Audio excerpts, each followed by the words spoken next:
Donc, Actes chapitre 12. Vers le même temps, le roi Hérode se mit à maltraiter quelque nombre de l'Église, et il fit mourir par l'épée Jacques, frère de Jean. Voyant que cela était agréable aux Juifs, il fit encore arrêter Pierre. C'était pendant les jours des pains sans levain. Après l'avoir saisi et jeté en prison, il le mit sous la garde de 4 escouades de 4 soldats chacun, avec l'intention de le faire comparaître devant le peuple après la Pâque. Pierre donc était gardé dans la prison et l'Église cessait d'adresser pour lui des prières à Dieu. La nuit qui précéda le jour où Hérode allait faire comparaître Pierre, lié de 2 chaînes, dormait entre 2 soldats, et des sentinelles devant la porte gardaient la prison. Et voici un ange du Seigneur survint, et une lumière brilla dans la prison. L'ange réveilla Pierre en le frappant au côté et en disant « Lève-toi promptement ». Les chaînes tombèrent de ses mains, et l'ange lui dit « Mets ta ceinture et tes sandales ». Et il fit ainsi. L'ange lui dit encore « Enveloppe-toi de ton manteau et suis-moi ». Pierre sortit et le suivit, ne sachant pas que ce qu'il faisait par l'ange était réel, et s'imaginant avoir une vision. Alors qu'ils eurent passé la première garde, puis la seconde, ils arrivèrent à la porte de fer qui mène à la ville et qui s'ouvrit d'elle-même devant eux. Ils sortirent et s'avancèrent dans une rue. Aussitôt, l'ange quitta Pierre. Revenu à lui-même, Pierre dit « Je vois maintenant d'une manière certaine que le Seigneur a envoyé son ange et qu'il m'a délivré de la main d'Hérode et de tout ce que le peuple juif attendait. » Après avoir réfléchi, il se dirigea vers la maison de Marie, mère de Jean, surnommée Marc, où beaucoup de personnes étaient réunies et priaient. Il frappa à la porte du vestibule et une servante nommée Rhode s'approcha pour écouter. Elle reconnut la voix de Pierre et dans sa joie, au lieu d'ouvrir, elle courut annoncer que Pierre était devant la porte. Ils lui dirent « Tu es folle ». Mais elle affirma que la chose était ainsi. Et ils dirent « C'est son ange ». Cependant, Pierre continuait à frapper. Ils ouvrirent et furent étonnés de le voir. Pierre, leur ayant de la main fait signe de se taire, leur raconta comment le Seigneur l'avait tiré de la prison. Et il dit « Annoncez-le à Jacques et aux frères ». Puis il sortit et s'en alla dans un autre lieu. Quand il fit jour, les soldats furent dans une grande agitation pour savoir ce que Pierre était devenu. Hérode s'étant mis à sa recherche et ne l'ayant pas trouvé, interrogea les gardes et donna l'ordre de les mener au supplice. Ensuite, il descendit de la Judée et à Césarée pour y séjourner. Hérode avait des dispositions hostiles à l'égard des Tyriens et des Sidoniens, mais ils vinrent le trouver d'un commun accord. Et après avoir gagné Blaste, son chambellan, ils sollicitèrent la paix, parce que leur pays tirait sa subsistance de celui du roi. Un jour fixé, Hérode, revêtu de ses habits royaux et assis sur son trône, les harangua publiquement. Le peuple s'écria « Voix d'un Dieu et non d'un homme ». Au même instant, un ange du Seigneur le frappa, parce qu'il n'avait pas donné gloire à Dieu, et il expira, rongé de vers. Cependant, la parole de Dieu se répandait de plus en plus, et le nombre de disciples augmentait. Barnabas et Saul, après s'être acquittés de leur message, s'en retournèrent de Jérusalem, amenant avec eux Jean, surnommé Marc.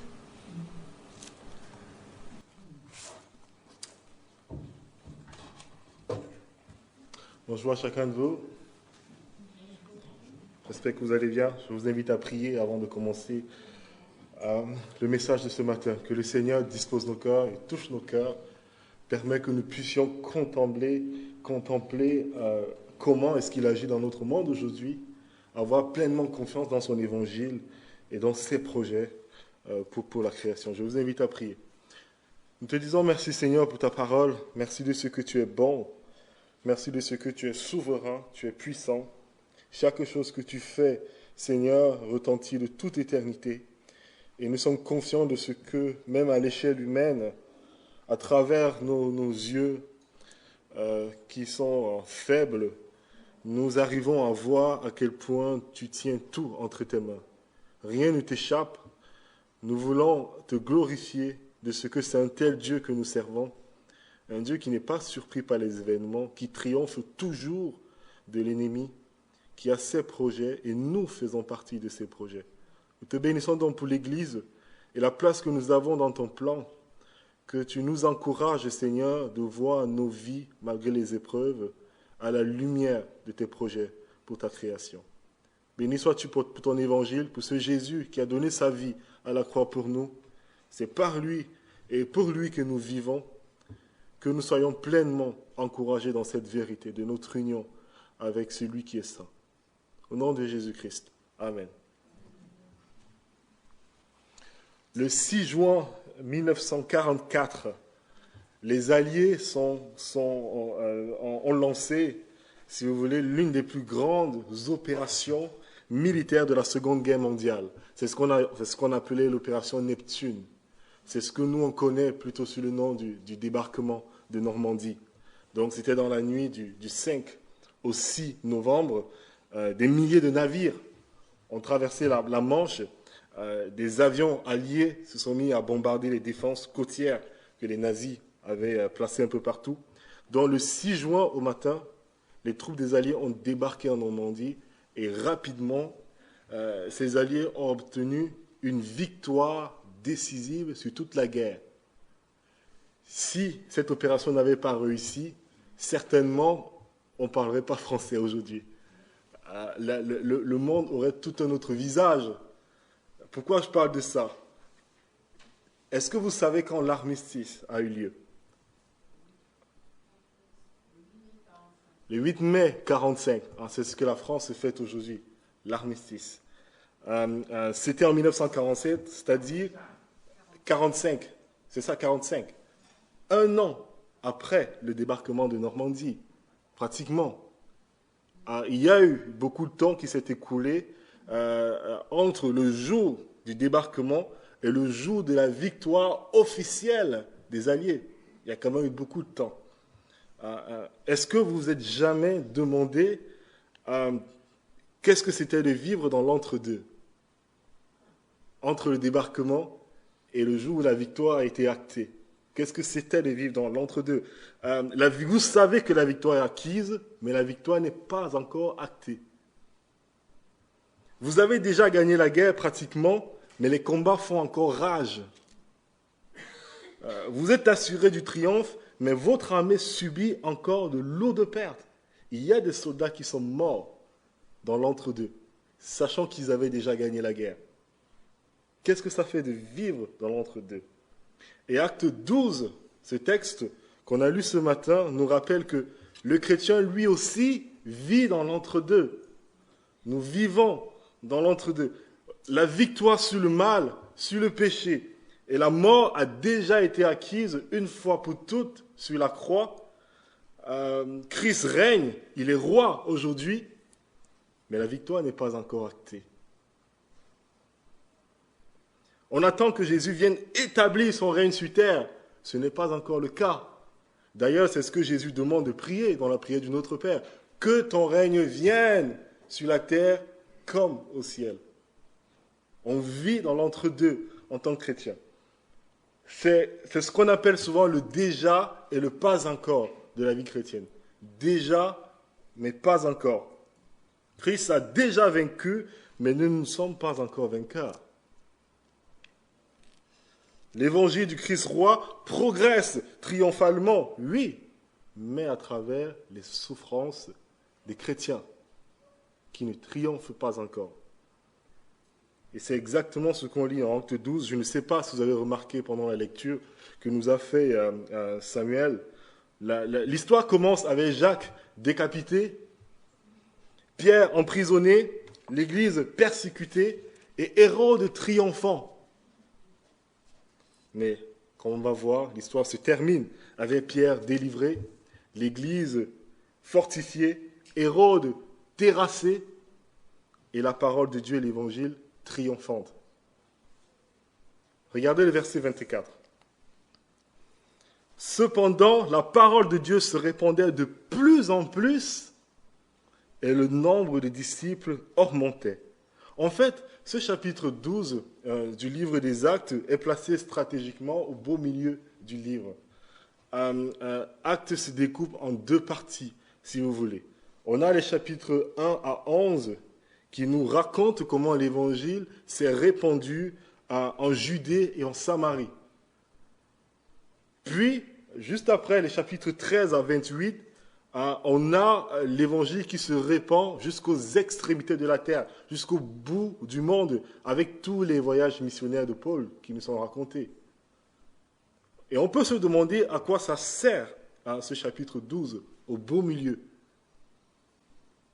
On n'a pas besoin de ça pour suivre le fil de l'histoire, si vous voulez. Cette parenthèse de la persécution de l'Église par Hérode, on peut l'enlever du livre et on n'aura pas l'impression qu'il y avait un chapitre 12. Juste avant, si vous regardez bien, on nous dit que Saul et Barnabas sont allés à Jérusalem pour apporter l'aide aux chrétiens qui traversaient des temps de famine.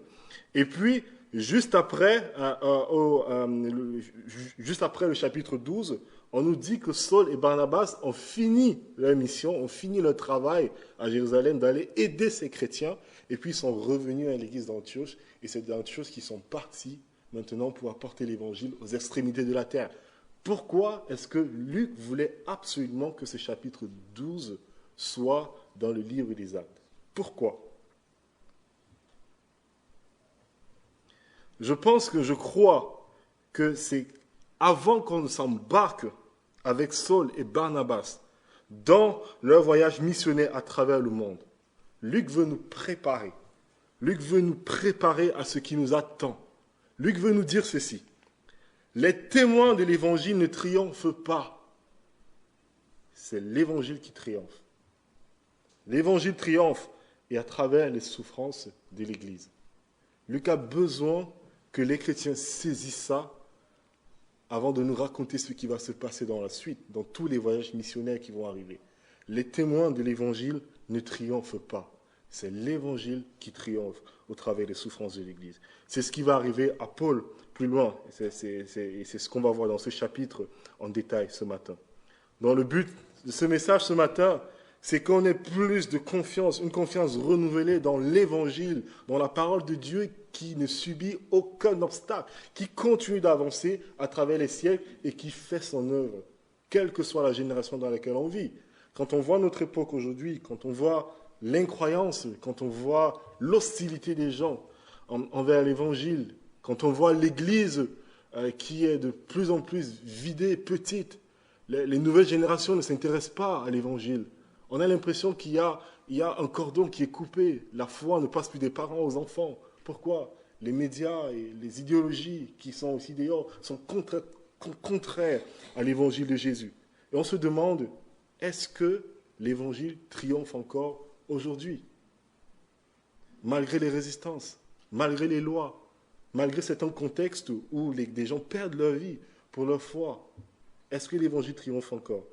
Oui, l'évangile progresse. Et la première chose que nous allons voir, c'est que l'évangile progresse, mais avec la souffrance des chrétiens. C'est les versets 1 et 3.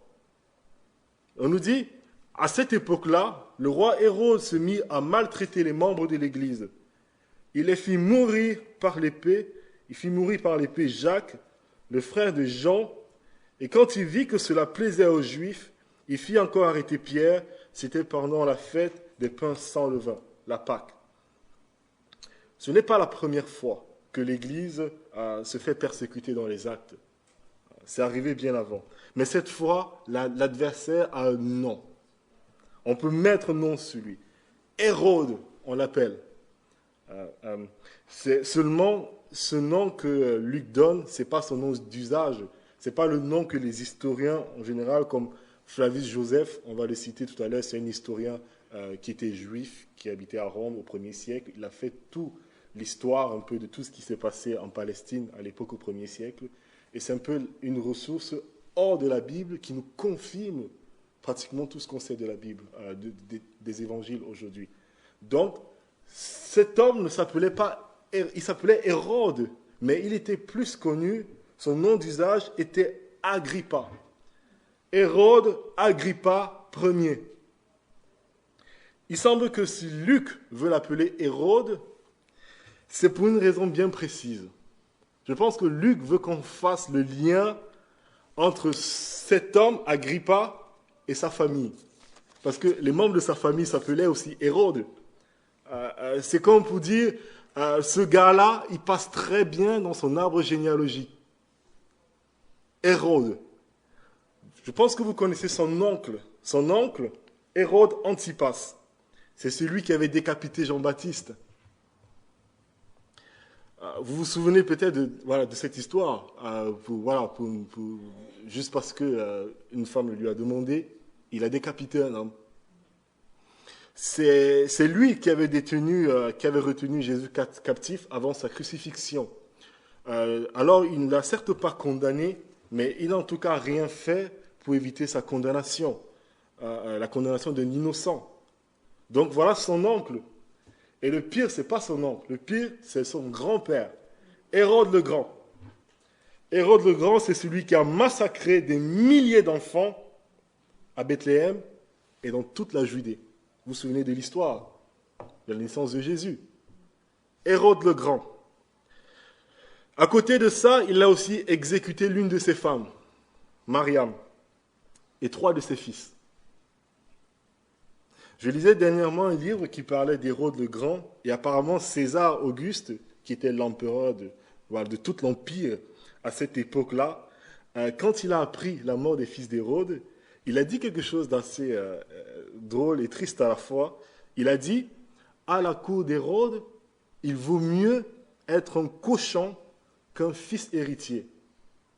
Car là, au moins, on y respecte l'interdiction de manger du cochon. Pour vous dire que la réputation du gars, c'est juste incroyable. D'une méchanceté sans pareil. En fait, alors que ce Hérode était sur son lit de mort, Hérode le Grand, il a fait arrêter et emprisonner pratiquement tous les chefs juifs de l'époque. Vous savez pourquoi? Parce qu'il se disait, comme ça, au moins je suis sûr que les Juifs seront en deuil à ma mort. Tellement personne ne l'aimait. Il a demandé que tous ces chefs soient exécutés le jour de sa mort. Comme ça, au moins, dans tout son territoire, les gens vont pleurer sa mort. Voilà la famille d'Agrippa. Et là, c'est même très rapide. On est passé très vite. Si on rentre dans les détails, c'est juste terrible. Aujourd'hui, on dirait qu'il a les mêmes gènes. À l'époque, on disait il a le même nom. Hérode. C'est ce que Luc veut nous faire voir ici. Donc, l'adversaire a un nom à cette époque-là. Il s'appelle Hérode. C'est un roi violent. C'est un roi opportuniste qui cherche à s'attirer les faveurs des Juifs. Et sa dernière idée de génie politique, c'est quoi? C'est de persécuter l'Église.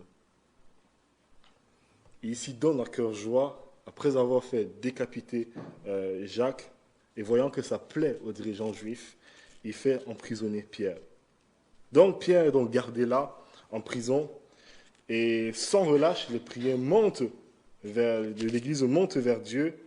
Et est-ce que vous arrivez à vous mettre à la place des croyants assemblés cette nuit-là? La pression qu'ils devaient avoir. Essayez d'imaginer. Nous, on connaît la fin de l'histoire. On sait que ça finit bien pour l'Église. Mais essayez d'imaginer la tension, la crainte qui devait régner pendant leur réunion de prière. Les 2 principaux leaders de l'Église sont soit morts, soit en danger de mort. Pierre, ce roc sur lequel Jésus a dit qu'il allait bâtir son Église, Pierre est à quelques heures de son exécution. Imaginez l'angoisse, imaginez la détresse de ces croyants. Mais pourtant, remarquez ce que Pierre lui fait au verset 6. Il dormait entre deux soldats. Il dormait. Il dort. Comment est-ce possible? Comment est-ce possible? À quelques heures de son exécution, souvent on entend les gens dire que oui, Pierre c'était un super chrétien rempli de foi, son cœur n'était jamais troublé par aucune situation, il savait que Dieu allait agir, Jacques aussi savait que Dieu allait agir, mais sauf que Jacques a perdu sa tête. Comment Pierre pouvait être calme à ce moment-là? Je pense que c'est juste qu'il n'était pas surpris par les circonstances. Il n'était pas surpris. Pourquoi? Parce que ce qui leur arrive à Jacques et à lui, c'est exactement ce que Jésus avait prédit. C'est exactement ce que Jésus avait dit. Luc 21. On mettra la main sur vous et l'on vous persécutera. On vous livrera aux synagogues, on vous jettera en prison, on vous traînera devant les rois et devant les gouverneurs à cause de mon nom. On vous jettera en prison. On vous mènera, vous serez trahis même par vos parents, par vos frères, par vos proches, par vos amis, et l'on fera mourir plusieurs d'entre vous. Vous serez détestés de tous à cause de mon nom. Jésus leur avait dit, il savait à quoi s'attendre. Et puis dans Jean 16, Jésus dit, pourquoi est-ce qu'il leur a dit cela? Je vous ai dit ces choses afin que vous ayez la paix en moi. La paix. Vous aurez des tribulations dans le monde, mais prenez courage, j'ai vaincu le monde. Ne soyez pas surpris, il y aura des temps de détresse, il y aura des temps de persécution, mais prenez courage, j'ai déjà gagné. Le déjà. Personne ne pourra jamais éradiquer l'Église, personne ne pourra jamais stopper l'Évangile. Rien qu'au XXe siècle, les Soviétiques l'ont essayé en URSS, ils n'ont pas réussi. Les communistes l'ont essayé dans la Chine de Mao, ils n'ont pas réussi. Les laïcars l'ont essayé en Occident, ils ont tous échoué. 20 siècles depuis le début du christianisme, où à chaque période, des organisations ou des personnes se sont levées contre l'Évangile, ils n'ont pas réussi. Les empereurs romains ont persécuté les chrétiens, vous connaissez les noms, je ne vais pas les situer, Marc Aurèle, Néron, tous ces empereurs à la suite, ont persécuté les chrétiens par centaines et par milliers. Finalement, c'est un empereur qui a légalisé la foi chrétienne dans tout l'Empire. Après ça, c'est l'Église romaine qui s'est levée contre l'Évangile en mettant en mort tout ce qui revenait à la parole et prêchait le salut par la foi seule.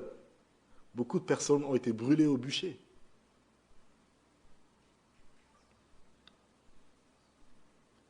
Même après, dans le protestantisme, à Genève, avec le libéralisme, beaucoup de personnes ont été bannies, ont été mises à mort pour avoir défendu l'Évangile.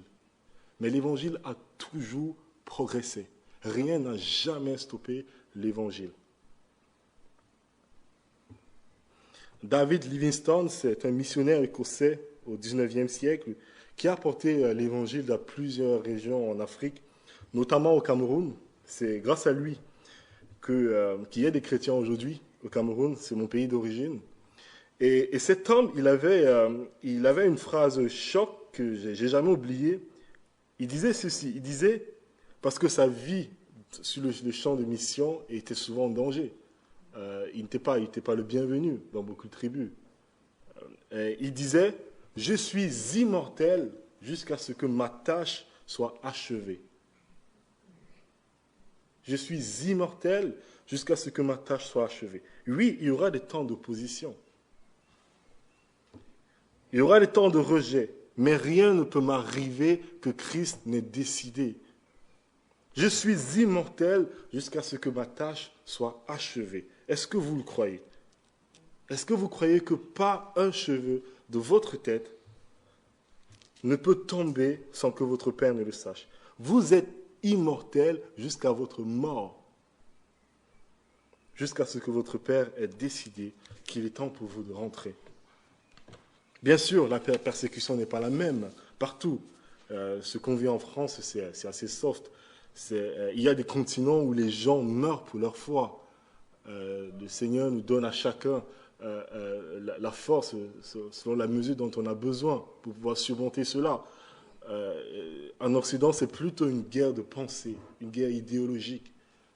C'est un combat, ce n'est pas facile, mais l'Évangile triomphe toujours. Prenez courage, moi j'ai vaincu le monde, dit le Seigneur.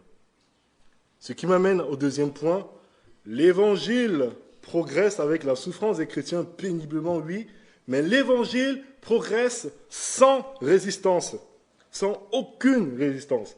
Malgré tous ces efforts, le roi Hérode ici ne peut pas résister à la puissance du roi Jésus. Luc démontre en soulignant trois choses. Il montre d'abord la situation qui est quasiment impossible à vue humaine. Il montre la faiblesse de l'Église et des chrétiens qui ne peuvent rien faire face à la situation. Et puis, tout ça pour montrer la puissance du roi Jésus qui est au-delà de tout ce qu'on peut imaginer. D'abord, la situation impossible à vue humaine. Est-ce que vous ne trouvez pas qu'Hérode exagère un tout petit peu ici en matière de sécurité? Vous avez remarqué ça? Il en fait beaucoup trop. Il jette Pierre en prison. Ok, très bien, pas de souci. Mais pour être sûr que Pierre ne s'évade pas, il met non pas une, pas deux, ni trois, mais 4 escouades de 4 soldats chacun. 16 personnes, 16 soldats pour un seul prisonnier. Vous ne trouvez pas qu'il exagère un petit peu? Je suis sûr que les surveillants de prison en France aujourd'hui seraient bien contents d'être 16 pour un prisonnier. Je pense qu'aujourd'hui, c'est dans l'ordre je sais pas, de 3 prisonniers pour un gardien. C'est juste incroyable.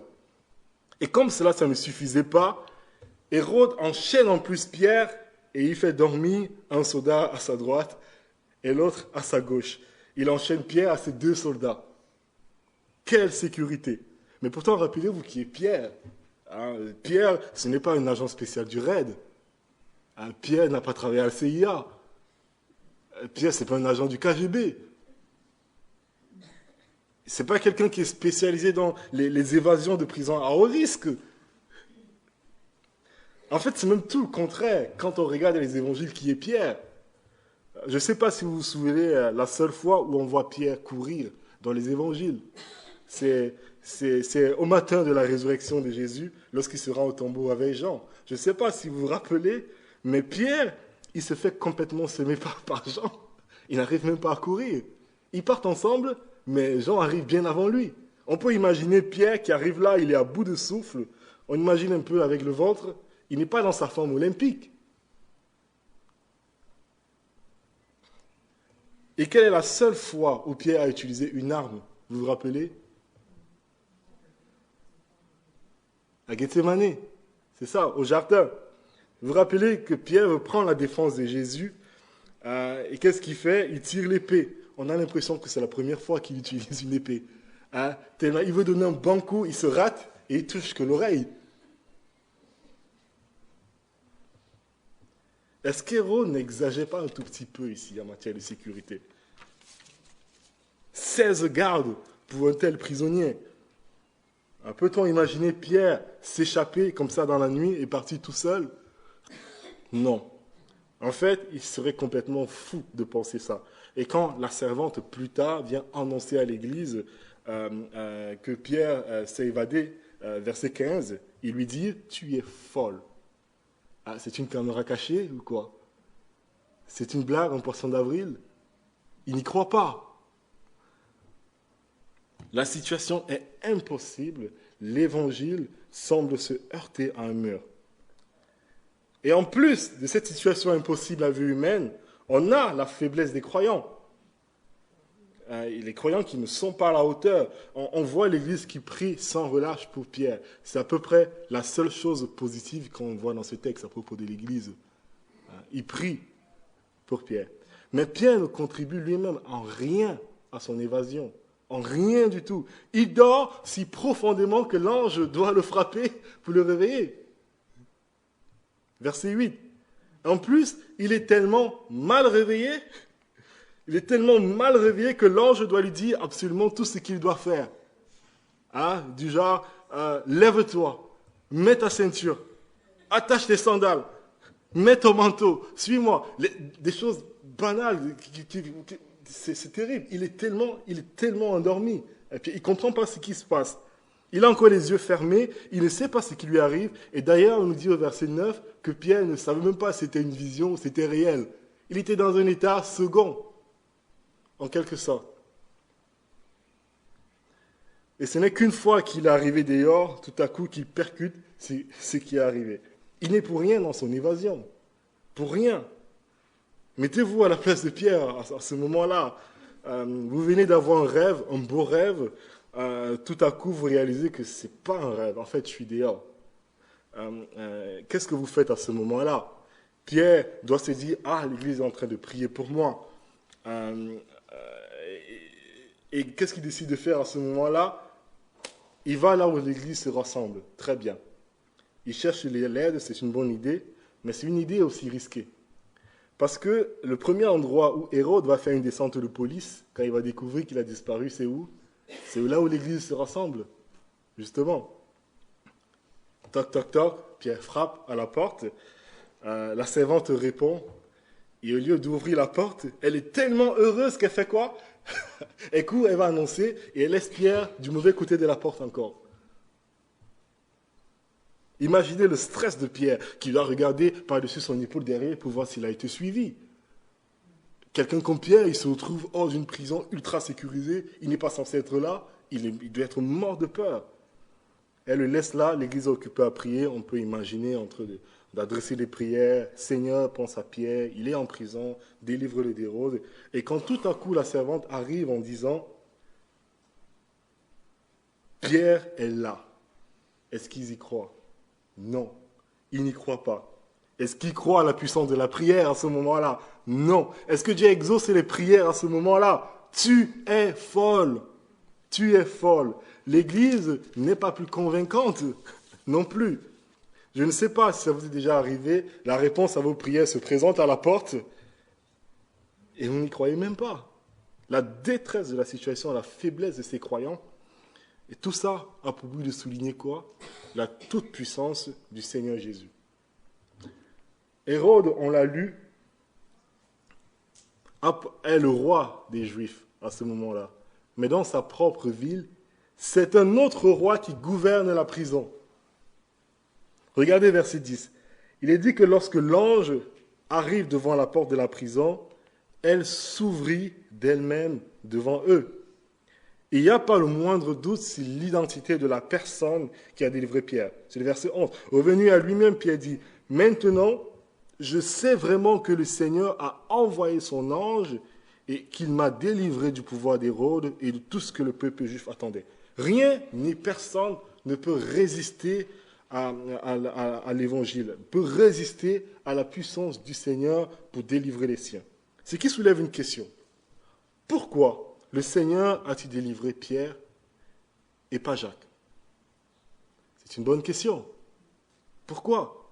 S'il a le pouvoir de le faire, pourquoi ne l'a-t-il pas fait? Pourquoi certains chrétiens souffrent-ils plus que d'autres? Cette délivrance miraculeuse de Pierre nous rappelle que Dieu a le pouvoir de délivrer, de mettre fin à l'épreuve que vous traversez. Quelle que soit la nature de cette épreuve, Dieu peut résoudre le problème quand il veut. Pourquoi alors Dieu ne fait-il pas, ou pas toujours, ou pas pour tous? On ne sait pas toujours pourquoi. On n'a pas toujours la bonne réponse, mais on sait quelle serait la mauvaise réponse. Ça ne peut pas être que Dieu ne nous aime pas. On n'a pas toujours la bonne réponse, mais quand on regarde la croix de Christ, quand on regarde son œuvre à la croix, ça ne peut pas être parce que Dieu ne nous aime pas. En fait, il prend tellement au sérieux la question de la souffrance, il prend tellement au sérieux notre souffrance qu'il a accepté de s'en charger lui-même.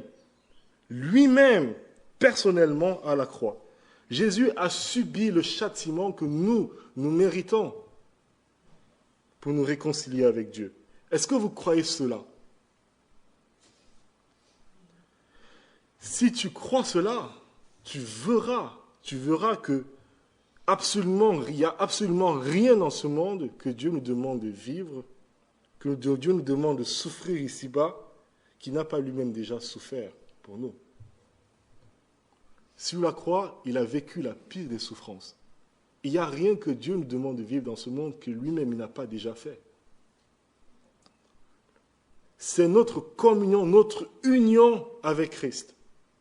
C'est ça la doctrine de l'union à Christ. Oui, il y a des bénédictions dans ces doctrines, mais il y a aussi une communion aux souffrances de Christ. Et je pense que Luc a une manière très étonnante de nous montrer ça dans ce passage. Une manière étonnante de montrer que les souffrances de l'Église ne sont pas absurdes. L'Église ne souffre pas pour rien. Ce n'est pas un mal nécessaire. L'Église n'est pas persécutée parce que Dieu prend plaisir ou parce que, voilà. Ça fait partie de notre communion avec Christ, notre communion aux souffrances de Christ. Comment est-ce que Luc nous montre ça dans notre texte? Il y a pas mal de détails qui font le rapprochement entre la persécution de l'Église ici et celle que Christ lui-même il a subie. Je ne sais pas si vous avez remarqué. Au verset 1, on nous parle déjà d'Hérode, ce qui nous fait penser à Hérode le Grand, qui a persécuté Jésus pendant sa naissance. Ce même Hérode, qui est son descendant, en quelque sorte, persécute aussi l'Église à sa naissance. Ça, c'est un premier rapprochement. Et puis, au verset 3, on nous dit que les autorités romaines et juives se sont liguées pour persécuter l'Église, comme Hérode et Ponce Pilate se sont ligués avec le peuple d'Israël pour mettre à mort Jésus. C'est les détails, mais qui ne sont pas insignifiants. C'est intéressant de noter aussi au verset 4 qu'Hérode veut attendre que la fête de Pâques soit passée pour mettre à mort Pierre, exactement comme avec Jésus. Vous vous rappelez que les pharisiens, en Luc 22, et les spécialistes de la loi cherchaient à arrêter Jésus, le mettre à mort, mais ils se disaient que ce ne soit pas pendant la fête de Pâques, afin de ne pas susciter des agitations parmi le peuple. C'est exactement la même chose, et ça a été fait après la Pâque. On commence à sentir qu'il y a quelques détails de l'arrestation de Pierre qui ressemblent un peu à la passion de Christ. Et Luc, c'est un médecin. C'est quelqu'un de méticuleux. C'est quelqu'un de minutieux, de consciencieux. Chaque détail compte dans ce qu'il dit. Il y a des détails importants. Verset 5 encore, la prière sans relâche, la prière fervente de l'Église. Le même mot qui traduit sans relâche et fervente ici en grec, ça n'existe que 2 fois dans la Bible, ici, dans ce texte, et aussi dans la prière de Jésus dans le jardin de Gethsémane, juste avant sa passion. Cette prière fervente, on lit « Père, si tu voulais éloigner de moi cette coupe, toutefois que ma volonté ne se fasse pas, mais la tienne. » Et saisi d'angoisse, on nous dit « Jésus pria avec plus d'insistance, avec plus de ferveur, sans relâche, au point où la sueur devient comme des grumeaux de sang qui tombaient par terre. » Chaque détail compte. Il y a plein d'autres détails, mais je vais m'arrêter là, peut-être un dernier détail. Pierre, à qui il s'adresse en premier lorsqu'il est libéré? À une femme. C'est exactement comme Jésus, après sa résurrection, en Luc 24. Et le témoignage de cette femme, est-ce qu'elle est crue? Non, son témoignage n'est pas accepté, exactement comme dans cet épisode. Il y a pas mal de similitudes. Et là encore, c'est pareil. Vous me direz, c'est que des détails, mais beaucoup de détails, quand même, ce n'est pas un hasard. Luc n'écrit rien au hasard. Et je pense que vraiment, Luc veut faire un lien explicite entre les souffrances de Christ et celles de l'Église. Comme pour nous rappeler que les souffrances de l'Église ne sont pas absurdes. C'est notre participation aux souffrances de Christ, notre communion avec lui. Il n'y a rien, absolument rien que nous pouvons vivre ici-bas que Christ n'ait pas déjà lui-même souffert pour nous. Ce qui veut dire que chacune de nos situations, quelle qu'elle soit, chaque situation que nous vivons, nous pouvons nous tourner auprès de Christ pour avoir du réconfort dont nous avons besoin, parce qu'il sait ce que c'est. Il l'a vécu pour nous. C'est ça que ça veut dire. Donc, troisième et dernier point, l'évangile progresse avec la souffrance des chrétiens péniblement. L'évangile progresse de manière irrésistible, sans aucune résistance. Et pour finir, l'évangile progresse en triomphant de tous ses adversaires. C'est les versets 20 à 24. Les historiens se disputent un peu sur la date exacte de la mort d'Hérode, Agrippa. Il n'y a pas de consensus, mais il est certain qu'Hérode est mort au plus tôt 5 mois après cette fameuse Pâque dont il est question ici, probablement plus tard. Mais quoi qu'il en soit, Luc voulait absolument montrer la suite de l'histoire. Et quel est son but? Pourquoi Luc veut qu'on sache la suite, ce qui s'est passé avec Hérode, ce qui est arrivé à Hérode? Sans doute que Luc veut nous montrer quel est le sort final de tout ce qui s'oppose à Dieu. Quel est le sort final de tout ce qui s'oppose à Dieu? Regardez les versets 20 à 24. Hérode était en conflit avec les Tyriens et les Sidoniens, mais ils vinrent le trouver d'un commun accord, et après avoir gagné Blastus, le responsable de sa chambre, ils demandèrent la paix parce que leur région dépendait de celle du roi pour son ravitaillement. Le jour fixé, Hérode, habillé de sa tenue royale, était assis sur son trône et leur adressait publiquement un discours. Le peuple s'écria: « C'est la voix d'un Dieu et non d'un être humain !» Un ange du Seigneur le frappa immédiatement parce qu'il n'avait pas donné gloire à Dieu. Il mourut rongé par les vers.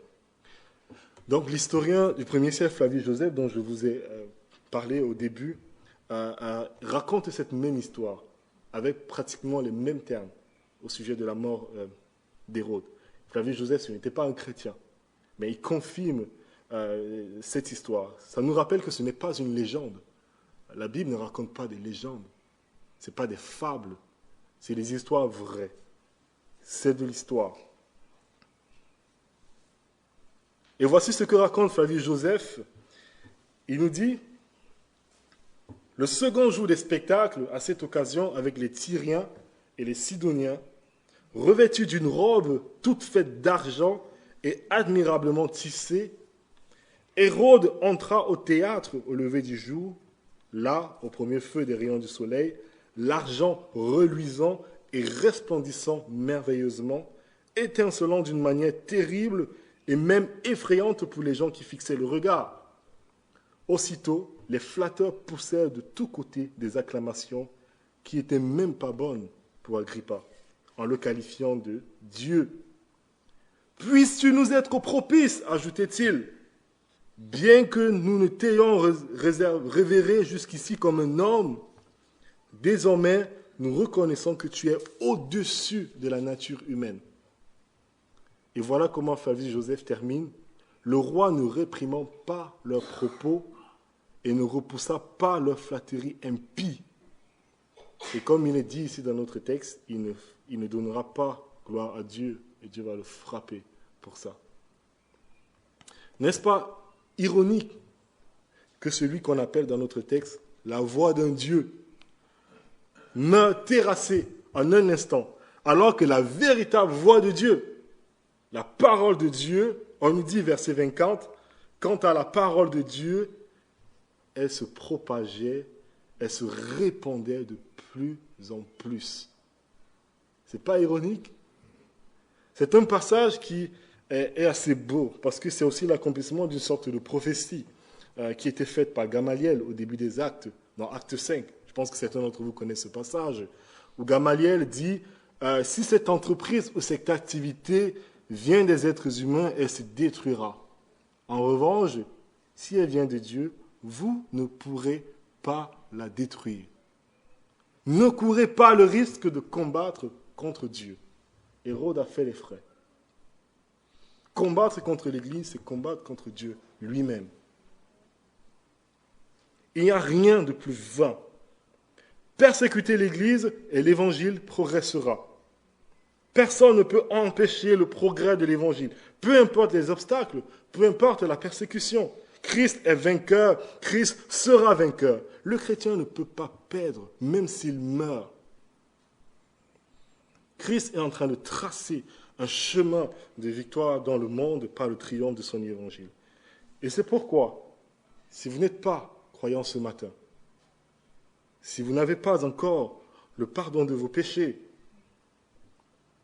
sachez que vous êtes sur son chemin. Soyez avertis, vous êtes sur son chemin. Je vous appelle solennellement à vous écarter de son chemin. L'évangile triomphe de tous les obstacles. Et le seul moyen de s'écarter de son chemin, c'est de plier le genou devant lui. Plier le genou devant Christ. Le seul moyen de s'écarter de son chemin, c'est de le suivre. Et voilà la question que je vais vous poser ce matin. Êtes-vous du bon côté de l'histoire? Êtes-vous pour Christ ou contre Christ? Il n'y a pas d'autre alternative. Si vous n'êtes pas avec lui ce matin, vous êtes contre lui. Et sachez qu'il est toujours victorieux dans tout ce qu'il fait.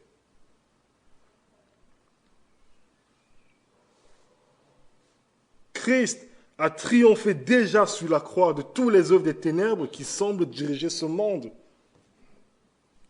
Il continue de triompher aujourd'hui par son évangile, malgré toutes les tentatives pour l'empêcher d'avancer. Et Christ triomphera dans le futur de tous ses ennemis au dernier jour. Êtes-vous pour ou contre Christ? Êtes-vous du bon côté de l'histoire? Si vous êtes chrétien aussi ce matin, vous aussi, soyez encouragés. Soyez encouragés. Il y a des mystères dans la vie chrétienne. On a posé déjà cette question. Pourquoi Pierre a-t-il été libéré? Et pourquoi pas Jacques? Pourquoi certains chrétiens souffrent-ils plus que d'autres? C'est déjà un grand mystère. Mais c'est un mystère encore plus grand de voir des chrétiens souffrir, mourir comme Jacques, alors que des hommes violents, injustes, méchants, corrompus comme Hérode prospèrent.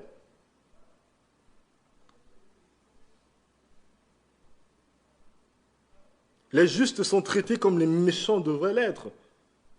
Et les méchants connaissent la réussite que mériteraient les justes. Ce n'est pas troublant. Aujourd'hui, vous avez des chrétiens dans cette partie du monde qui sont injustement emprisonnés, alors que des meurtriers courent. Vous avez des croyants qui feraient d'excellents parents, mais qui ne peuvent pas avoir d'enfants, alors que des personnes qui sont de terribles parents et qui abusent de leurs enfants ont des familles immenses. Vous avez des personnes honnêtes qui servent finalement le Seigneur fidèlement, qui sont licenciées, alors que des hommes corrompus accroissent leurs richesses et partent de promotion en promotion. Est-ce que ce n'est pas troublant? C'est ce que le psalmiste nous dit dans le psaume 73, que Samuel nous a lu tout à l'heure. Il a fallu de peu, mais pas aller glisser. Quand j'ai vu ça, j'ai vu comment les méchants prospèrent, j'ai vu comment les justes souffrent, j'ai failli abandonner en voyant tout ça. J'ai failli abandonner, mais pas aller glisser. Jusqu'à ce que je comprenne le sort final des méchants. Jusqu'à ce que je comprenne leur sort final. Donc, si vous êtes troublé par l'injustice dans ce monde, si vous êtes troublé par la persécution de l'Église, si vous êtes troublé par la souffrance des chrétiens, faites comme le psalmiste. Voyez le sort final des méchants. Voyez le sort que Dieu a réservé à Hérode dans notre texte. Parce que c'est une démonstration du sort final qui attend tous ceux qui s'opposent à Dieu. Tous ceux qui s'opposent à Dieu et à son peuple, comme le dit le psaume 73. Et voilà, en un instant, les méchants sont détruits. Ils ont disparu, anéantis par l'épouvante, comme un rêve qui se dissipe au réveil. Seigneur, à ton réveil, tu repousses leur image. Est-ce que ça vous est déjà arrivé de faire d'horribles cauchemars? Vous êtes vous-même en danger de mort, peut-être c'est quelqu'un que vous aimez, quelqu'un de votre famille qui meurt. On fait des rêves terribles parfois. Vous imaginez que vous fassiez un tel cauchemar et tout à coup, paf, vous vous réveillez. Quel sentiment est-ce que vous avez? Un sentiment de soulagement. Vous êtes soulagé, de joie. Pourquoi? Parce que vous réalisez que ce n'est pas vrai. On retrouve tout ce qu'on croyait avoir perdu dans le rêve. Et tout à coup, ce monstre, cette personne qui voulait vous faire du mal, il ne peut plus rien faire dans la vraie vie. C'était qu'un cauchemar. Et la joie qu'on éprouve en général, quand on se réveille, le soulagement engloutit complètement la terreur qu'on avait dans le cauchemar, à tel point que ce cauchemar est très vite oublié. La Bible nous dit que c'est exactement ça qui se passera lorsque Christ reviendra. Jésus, l'étoile du matin, Christ, le soleil de justice, se lèvera bientôt pour nous réveiller de cet horrible cauchemar, de cette longue nuit de souffrance, de persécution, de pleurs, de larmes. Et le mal, l'injustice, les méchants disparaîtront comme au réveil. Comme c'est arrivé pour Hérode ici. Alors soyons encouragés. Christ règne, Christ revient. Et alors, tout ce qui aurait dû être sera. Et tout ce qui n'aurait pas dû être, non seulement sera défait, mais aussi réparé. Et tout cela rendra en quelque sorte gloire. Et la joie finale que nous aurons lorsqu'il reviendra sera encore plus belle. Soyons encouragés, l'Évangile triomphe toujours, malgré les circonstances, malgré l'époque que les philosophes appellent aujourd'hui postmoderne ou post-christianisme. L'Évangile continue de triompher et l'Église sera toujours victorieuse, même si elle subit des pertes au front. Amen. Merci pour ta parole, Seigneur. Merci de ce que tu es tout-puissant, tu es souverain. Rappelle-nous ces vérités chaque jour qui passe, malgré les oppositions dans notre quartier, les oppositions dans notre lieu de travail, par les membres de notre famille. Quel que soit, Seigneur, ce que nous subissons pour toi, nous sommes en communion parfaite avec la souffrance et la persécution que toi-même tu as vécue. Merci de ce que c'est par ton esprit que nous pouvons vivre à travers ces situations. Nous te prions donc, Seigneur, de renouveler notre amour, notre zèle et notre confiance en toi. Par ton Esprit Saint, au nom de Jésus-Christ. Amen.